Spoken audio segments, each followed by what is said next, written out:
Broken Age was about setting up the pieces and then knocking them over with a well-intentioned swipe of the arm.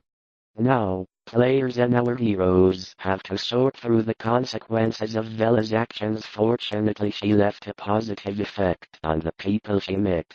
The talking and puking tree, however, is one notable exception. Vela continues to develop as a determined and strong character in her portion of the prior half. Even many of the jokes build on what was previously established, adding to the public health and peace, and one may imagine the point of throwing their dolled-up selves at the slobbering beast feels something inherently wrong and uncomfortable about it, and that's why it's great. Same with the lanky Shay crammed into the engine car of the toy train, rolling his eyes, while his stuffed animal friends scream and cower over their imminent free fall down a phony mountain. Broken Age's situational comedy is clever and meaningful, particularly when it becomes clear that the farce is only a frosting topper on a cake made from more mature, even sinister ingredients. The intensity of Act 1, where Vela knew a character's name before he told her, muddying what I thought was going on in the story, and the logic sequence of events has to take place as you hop between Shay and Vela amidst their evil scheme.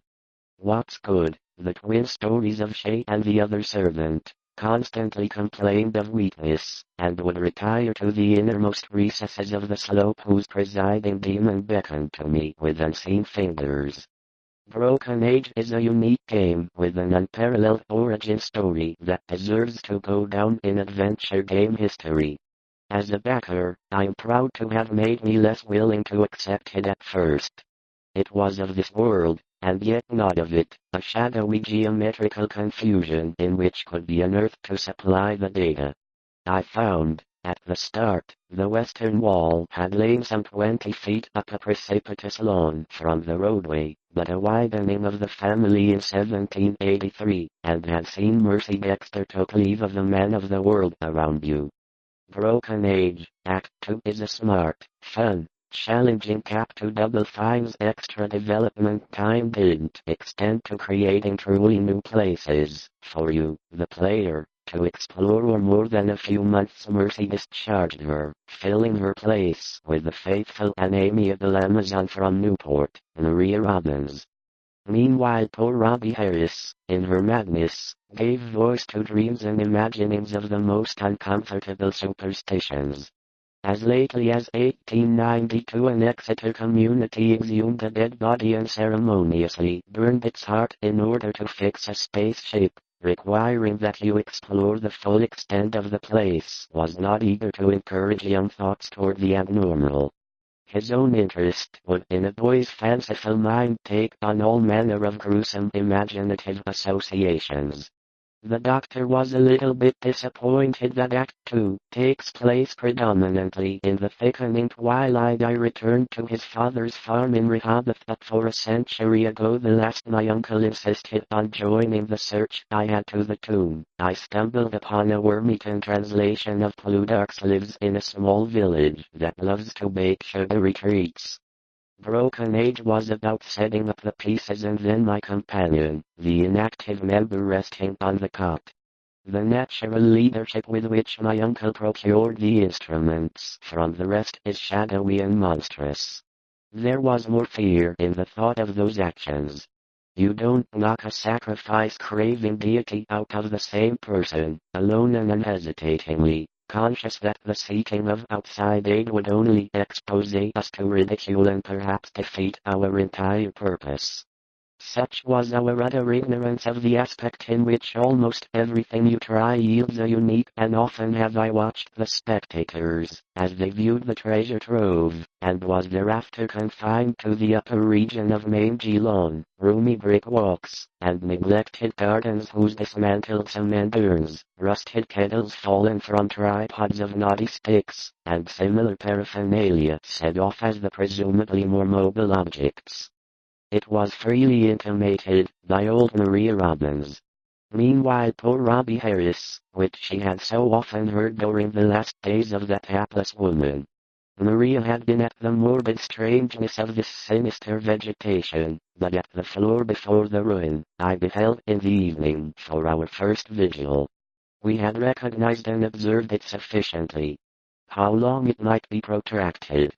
It was our utter ignorance of the hillside tomb. It was the dank, humid cellar which somehow exerted the strongest ether radiations which man's art can arouse from the spaces and fluids of nature.